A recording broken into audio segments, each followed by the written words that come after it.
Coming up on Shop Talk. There's a Google study actually that shows that 56% of consumers say they will not consider a business that does not have a website. In addition, a recent study by Block found that 98% of consumers want to connect with businesses via their devices.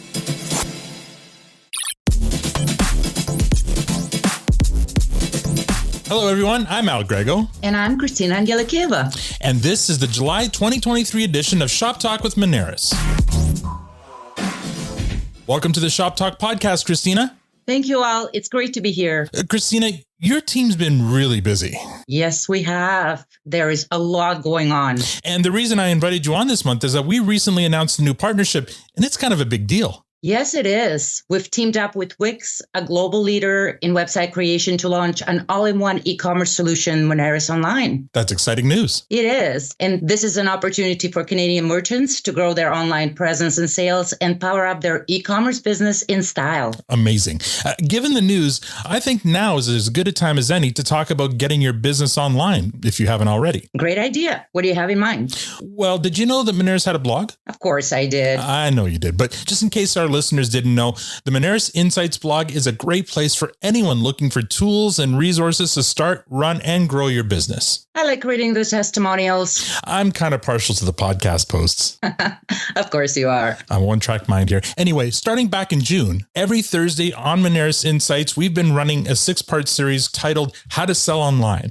This series covers topics such as pre-launch preparation, setting up e-commerce on your website, taking great product photos, and this past week, the topic was how to plan your website structure and navigation. Sounds like really useful and timely information. I think so.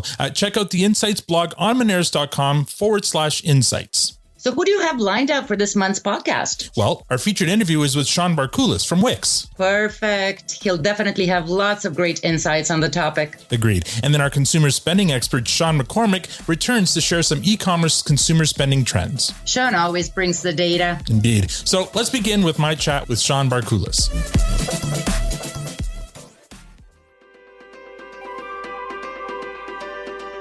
Featured interview.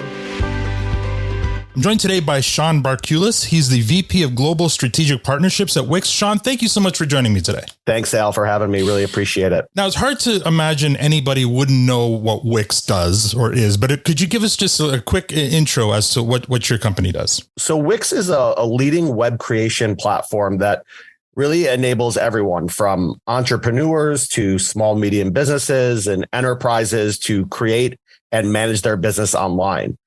This includes online commerce capabilities like traditional retail e-commerce, but online scheduling and bookings for service providers, online ordering for food and hospitality providers, even the ability to sell event and ticket sales, leverage invoicing capabilities, and much more.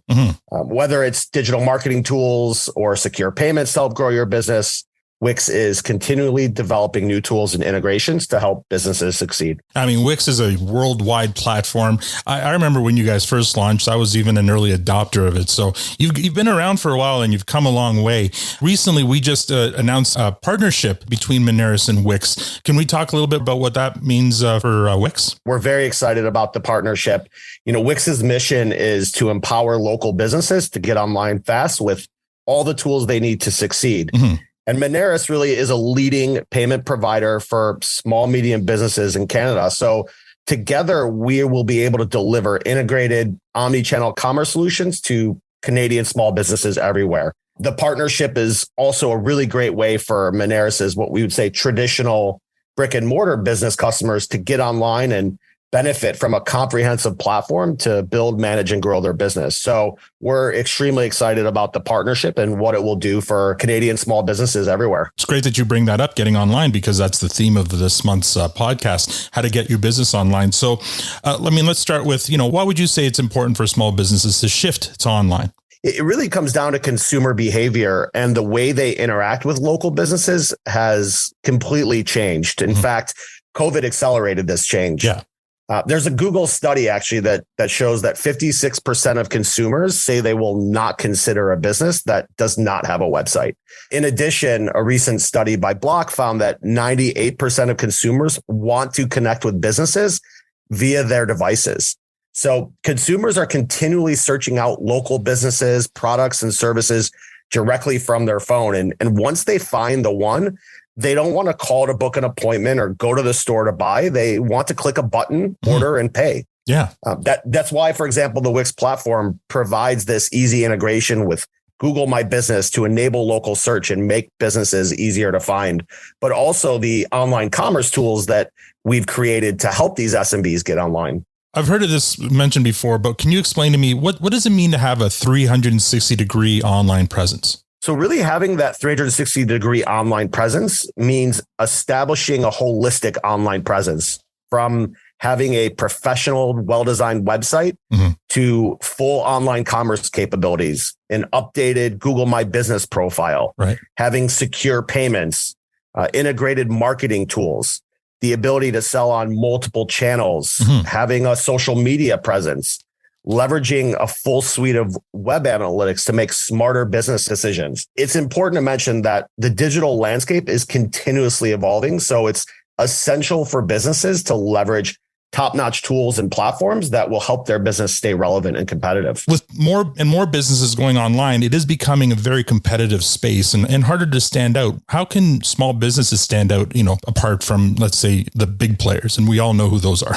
Yeah, of course. Yeah. Today, with social media and digital tools being more accessible than ever, small, medium businesses need an omni-channel solution in order to not only compete with other local SMBs, but also with bigger chains and big box retailers.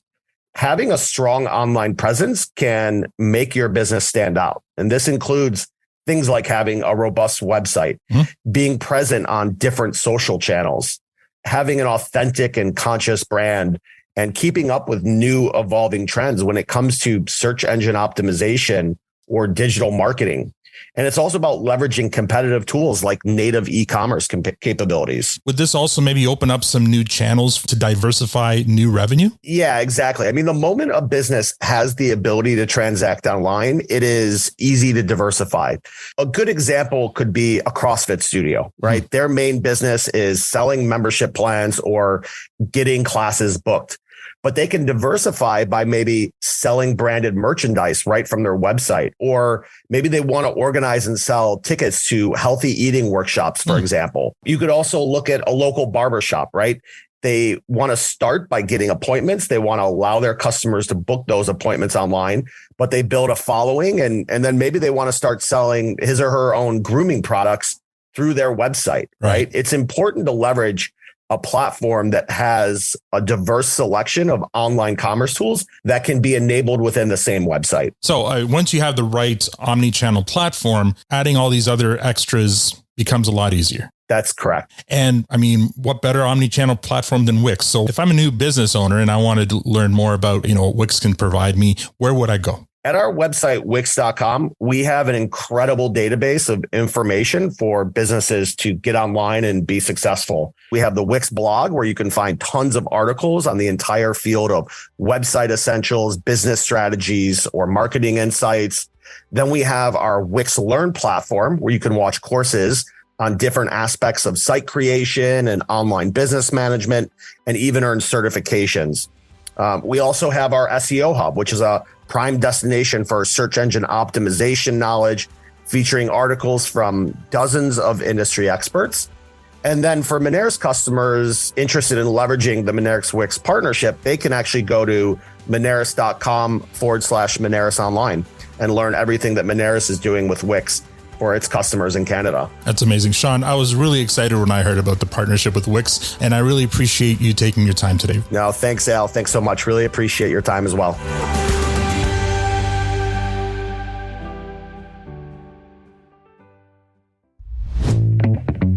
Good news for business owners. Moneris has partnered with Wix to launch an all-in-one e-commerce solution built to help you grow and scale online. With the new Moneris Online, you can combine Wix's website builder with Moneris' payment processing expertise to effortlessly build an online store that is optimized for business and designed to dazzle. Launch your online store today and enjoy no monthly fees for 3 months and 8 free hours of website creation support, a savings of up to $764. To learn more, visit go.moneris.com/monerisonline. By the numbers. Joined by Sean McCormick. He's the Director of Business Development Data at Moneris. Sean, thank you so much for joining me today. Good to be back, Al. We're talking about digital transformation. And I mean, it's kind of, I guess it's pretty much common knowledge now that the pandemic kind of accelerated digital transformation over the last few years, probably by 10 years.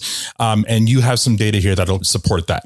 It definitely was a tailwind at the start of the pandemic and during the pandemic, but as Canadian consumers and as human beings, we are creatures of habit. Mm-hmm. And this is still in the realm of commerce, generally speaking. E-commerce it's still the new kid on the block. Right. And I'll give you an idea of the growth of e-commerce, at the onset of the pandemic. And that pandemic was really the catalyst for some change. Sure. But what we've seen of late is that e-commerce has tailed off a little bit in terms of market share and consumers, have returned to the stores. But a little bit of that growth that we saw during the pandemic does definitely exist, and it has stuck for a lot of consumers. So we actually did some research into this, apparel specifically, because apparel, clothes, shoes, these are the kinds of things that people actually buy online a lot. Right. So what we did is we looked at transactions starting in 2019. And we saw that it was about 20% of apparel purchases were happening in store and about 80% were happening online. Mm-hmm. Then the pandemic hit in the first quarter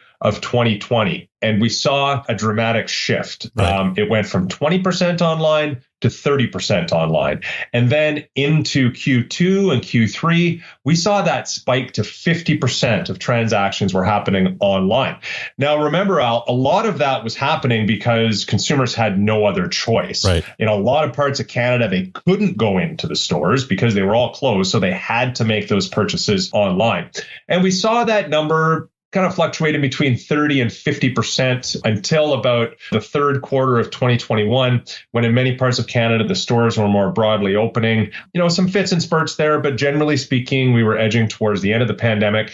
And then last summer in Q2, Q3 of 2022, we saw that e-com share back down at 20% for apparel specifically. And now into Q1 of 2023, we're into Q2 now, but Q1 of 2023, we're seeing that number settling out at between 20 and 25% apparel purchases happening online versus in store. So over the last 3 years, we've seen that number, that e-com number, go from 20% to 25%, but definitely it's retreated a little bit from, the halcyon days of 40 and 50% online in the heat of the pandemic. It's found its level, I guess, at around 20 to 25%. Definitely. And there's no question in my mind, this is, me talking now, e-com isn't going anywhere. It's going to continue to grow. The question is, at what pace is it going to grow? Will there be another catalyst for growth? Sure. And that is what's going to be required. It's also important to note, though, that those companies who did do the digital transformation successfully are now more prepared and more resilient. If there's another, heaven forbid, another future disruption, they know now that they can accommodate up to 50% of transactions. Yeah, and it's a balance for those merchants to balance the in-store customer experience with a good online experience. For sure. It's difficult to manage both of those things. A good in-store customer experience is at the heart of every successful retailer in Canada. However, a good e-commerce experience is becoming more and more important. You and I have both been on websites where we want to buy a product, but we don't have the user experience that's required to hook us and capture that transaction at the moment of impulse, the moment that we have convinced ourselves as a consumer that we must buy this, we can't live without it. And that's the moment that that merchant needs to be able to capture the transaction. And I think also a big part of digital transformation is also bringing those two separate streams together, so that they're one stream, but just with two separate outcomes, whether you're buying in store or online. For example, back in the day, sometimes you might buy something online and later on find out it's out of stock because it was sold in store. And if there's only that one stream or that one channel, that would have been caught ahead of time. And you know what? I'll give you an analogy. My son just bought a pair of shoes. They're big into shoes, and he's in grade 7, and he loves his shoes. And all his buddies have these great kicks, spending $200 on shoes. I didn't spend $200 on all my shoes combined when I was a kid. Exactly. So he bought a pair online. They didn't have his size, so he thought that they could fulfill the order. A day later, they sent an email and said, "We're really sorry. We're refunding your transaction. We don't have your size. However, here's a promo code for 10% off if you would like to purchase another style that we do have in stock." And you know what he did? He found another style and saved 10%. Perfect. And that merchant captured the transaction. Yeah. These are the kinds of customer experiences that merchants will be adopting going forward in order to continue that shift online. Great example. Thank you so much for your time today, Sean. Thanks, Al.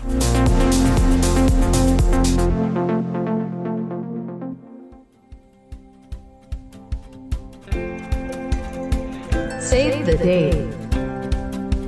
I'm joined by Madeline Dalglish. She's the marketing intern here at Moneris. Madeline, thank you for joining me today.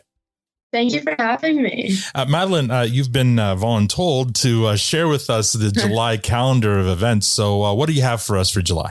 Yeah, so we're really excited because Elevate Festival is taking place September 26th to the 28th in Toronto.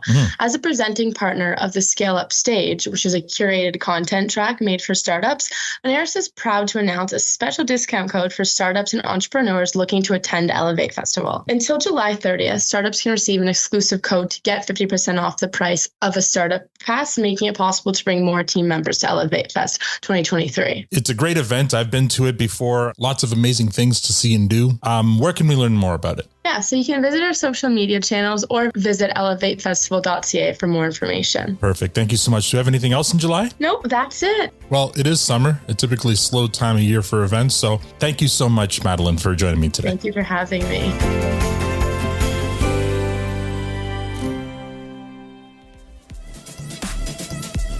That's all we have for this month. I hope you found this episode informative. If you haven't already, check out Moneris' other award-winning podcast, Yes, We Are Open. Here's a trailer. Success in business doesn't come without moments of struggle. Moments when you had to face your challenges head on. When you overcome these moments, what you're left with is not just success. You're also left with a story of how you did it. A story to inform, inspire, and be proud of. At Yes, We Are Open, it's our business to tell these stories, and we're kind of good at it. Subscribe now to Season 4 of the award-winning Yes, We Are Open, available wherever you get your podcasts. If you haven't already, you can subscribe to this podcast, and Yes, We're Open wherever you get your podcasts. If you'd like to support the show, share this podcast with your network or review us on Spotify or Apple Podcasts. And finally, if you have a payment-related question you'd like to submit to one of our experts, you can email us at podcast@moneris.com. Join us again next month for more expert insight and data to help you grow your business. Thank you so much for co-hosting, Christina. Thank you for the invite, Al. Anytime. On behalf of Christina, myself, and the rest of Moneris, thank you for listening to Shop Talk. Talk again in August.